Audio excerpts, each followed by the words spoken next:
कल्पना कीजिए, एक ऐसी दुनिया की जहां एक बच्चा कैंसर से मर जाता है, एक गांव भूकंप में नष्ट हो जाता है, लाखों लोग युद्ध, भूख और बीमारियों से पीड़ित होते हैं।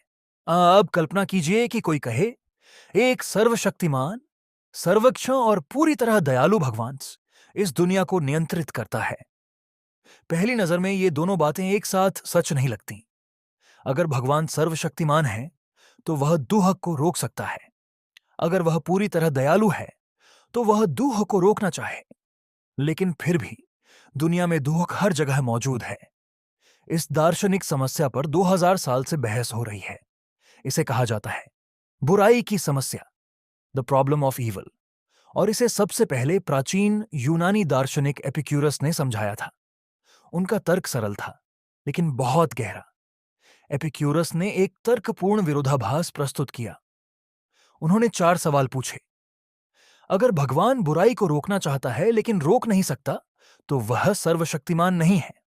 अगर वह बुराई को रोक सकता है लेकिन रोकना नहीं चाहता, तो वह पूरी तरह दयालु नहीं है। अगर वह बुराई को रोक भी सकता है और रोकना भी चाहता है, तो फिर दुनिया में बुराई क्यों है? और अगर वह बुराई को रोक नहीं सकता और रोकना भी नहीं चाहता, तो फिर उसे भगवान क्यों कहा जाए? यह कोई भावनात्मक तर्क नहीं है, यह एक तार्किक समस्या है। कई धर्म भगवान को बताते हैं सर्वशक्तिमान, सर्वज्ञ और पूरी तरह अच्छा, लेकिन दुनिया की वास्तविकता इस विचार को चुनौती देती है।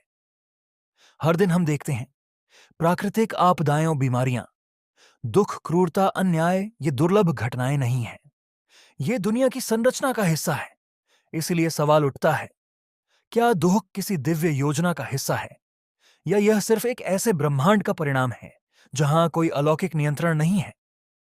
धार्मिक लोगों का एक आम जवाब है, दुख भगवान की परीक्षा है। कई धार्मिक विद्वान कहते हैं कि जीवन एक परीक्षा है। इस विचार के अनुसार दर्द धैर्य की परीक्षा लेता है, कठिनाई विश्वास की परीक्षा लेती है, दुख आस्था की परीक्षा लेता है। लेकिन इस विचार से कई गंभीर समस्याएं पैदा होती हैं। पहली समस्या, परीक्षा तभी मायने रखती है जब परीक्षक को परिणाम पहले से न पता हो। लेकिन धर्म अक्सर कहते हैं कि भगवान सब कुछ पहले से जानता है। अगर भगवान पहले से ही जानता है कि क्या होगा, तो परीक्षा का क्या मतलब रह जाता है? दूसरी समस्या, कई लोग बिना किसी सीख के ही पीड़ित हो जाते हैं, जैसे एक बच्चा जो बीमारी से मर जाता है। उसमें कौन सी परीक्षा हो रही है? किसे परखा जा रहा है? तीसरी समस्या, अगर दुख एक परीक्षा है, तो यह परीक्षा कुछ हद तक न्यायपूर्ण होनी चाहिए। लेकिन दुनिया में दुख बराबर नहीं बांटा। कुछ लोग आरामदायक जीवन जीते हैं, दूसरे लोग अत्यधिक गरीबी, युद्ध और त्रासदी में जन्म लेते हैं। अगर यह परीक्षा है, तो यह बहुत ही असमान और अनियमित लगती है। एक और आम जवाब यह है, भगवान की बुद्धि इंसानों की समझ से परे है। यानी अगर हमें दुख का कारण समझ नहीं आता, तो शायद उसका कोई बड़ा उद्देश्य होगा। पहली नजर में यह तर्क ठीक लगता है, लेकिन दर्शन के अनुसार इसमें भी समस्या है। अगर किसी चीज पर सवाल ही नहीं उठाया जा सकता, तो उसके बारे में अर्थपूर्ण चर्चा भी नहीं हो सकती। यह तर्क असल में कहता है, अगर कुछ क्रूर या अन्यायपूर्ण दिखे तो मान लो इसके पीछे कोई छिपा कारण होगा। लेकिन यही तर्क किसी भी गलत काम Maybe को there सही is a ठहरा reason. सकता है। Maybe there is a अगर कोई reason. तानाशाह लोगों को नुकसान पहुंचाए, तो क्या हम कहेंगे Maybe कि there is a शायद reason. इसके पीछे कोई Maybe रहस्यमय there कारण is a है? reason. नहीं, हम कार्यों को उनके परिणामों के आधार पर परखते हैं। अगर कोई व्यक्ति दुख रोक सकता था, लेकिन उसने कुछ नहीं किया, तो हम उसे नैतिक रूप से गलत मानते हैं। हम दुनिया को वैज्ञानिक दृष्टि से देखते हैं। प्रकृति खुद न अच्छी है न बुरी। प्रकृति तटस्थ है। भूकंप पाप की वजह से नहीं आते। वायरस किसी दैवी सज्जा के कारण नहीं फैलते। वे प्राकृतिक प्रक्रियाओं के कारण होते हैं। पृथ्वी की प्लेटें हिलती हैं, कोशिकाएं बदलती हैं, बैक्टीरिया विकसित होते हैं।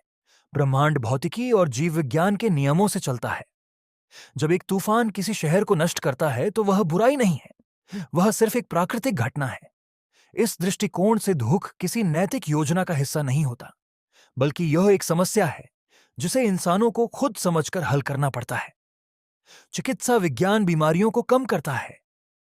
इंजीनियरिंग आपदाओं के प्रभाव को कम करती है। विज्ञान अज्ञानता को कम करता है।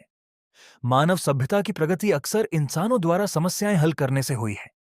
अगर नैतिकता धर्म से नहीं आती, तो फिर वह कहां से आती है? नास्तिकों का तर्क है कि नैतिकता विकास और सामाजिक सहयोग से उत्पन्न हुई। मनुष्य एक सामाजिक प्राणी है। समूह में जीवित रहने के लिए लोगों को सहयोग करना पड़ता है। जैसे सहानुभूति, न्याय, विश्वास, सहयोग। ये व्यवहार समूह के जीवित रहने की संभावना बढ़ाते हैं। समय के साथ समाजों ने नैतिक नियम बनाए ताकि ये व्यवहार बढ़ सके। यह विचार विकासवादी जीव विज्ञान और गेम थ्योरी से भी समर्थित है। गेम थ्योरी दिखाती है कि सहयोग अक्सर स्वार्थ से बेहतर परिणाम देता है। इसीलिए संभव है कि नैतिकता किसी दिव्य आदेश से नहीं, बल्कि साथ रहने की व्यावहारिक आवश्यकता से आई हो। कई धर्म कहते हैं कि अंतिम न्याय मृत्यु के बाद होगा। गलत करने वालों को सजा मिलेगी और पीड़ितों को इनाम मिलेगा। लेकिन इसके लिए कोई प्रमाणित सबूत नहीं है। अगर हम पूरी तरह भविष्य के न्याय पर निर्भर रहें, तो हम वर्तमान के अन्याय को अनदेखा कर सकते हैं। वास्तविक न्याय यहीं इस दुनिया में बनाना पड़ता है, कानूनों के माध्यम से, मानव अधिकारों के माध्यम से, सामाजिक जिम्मेदारी के माध्यम से, विज्ञान और करुणा के माध्यम से। इतिहास दिखाता है कि प्रगति तब होती है जब इंसान खुद जिम्मेदारी लेते हैं।